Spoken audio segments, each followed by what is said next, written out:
వేములవాడ గుండంలో స్నానం చేస్తుంటే మా బాబాయ్ చూడన్నప్పటి ఫస్ట్ అయితే చక్కగా ఆడుకున్నాడు.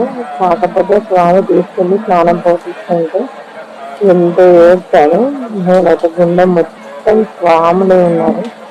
చూడండి ఒకసారి, అందరూ స్వాములే ఉన్నారు. ఇప్పుడు అందరు స్వాములే ఉంటారు కదా, హనుమాన్ జయంతి కదా.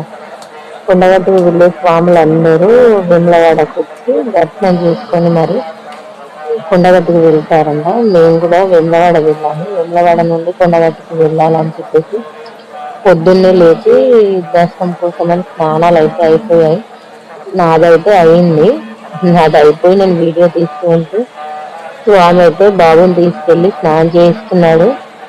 చూడండి చల్లటి నీళ్ళకి ఎంత ఏడుస్తున్నాడు అంటే, వద్దు వద్దు వద్దు అని ఏడుస్తుంటే మా స్వామి అయితే తప్పనిసరి చెయ్యాలి అని చెప్పేసి అంత దూరం వెళ్ళాము. చిన్నోడైనా కానీ చేపియాలి స్నానం గుండంలో అని చెప్పేసి స్నానం అయితే చేపించాడు. బట్టలు ఇడవమంటే ఆ బట్టలు కూడా విడిపియకుండా అలాగే తీసుకెళ్లి వాటర్లో ముంచాను. నేనైతే వద్దంటే వద్దని అన్నాను.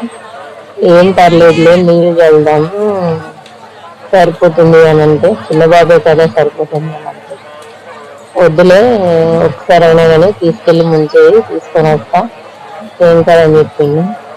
అందుకే పోనీలో చేపియని అని చెప్పేసి నేను కూడా వెళ్ళొచ్చిన.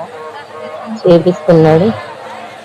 నేనైతే దర్శనానికి అయితే వెళ్ళాలని అనుకుంటున్నాం. ఇంకా స్నానాలు అయిపోయిందంటే వెళ్ళి దర్శనం చేసుకుంటాం.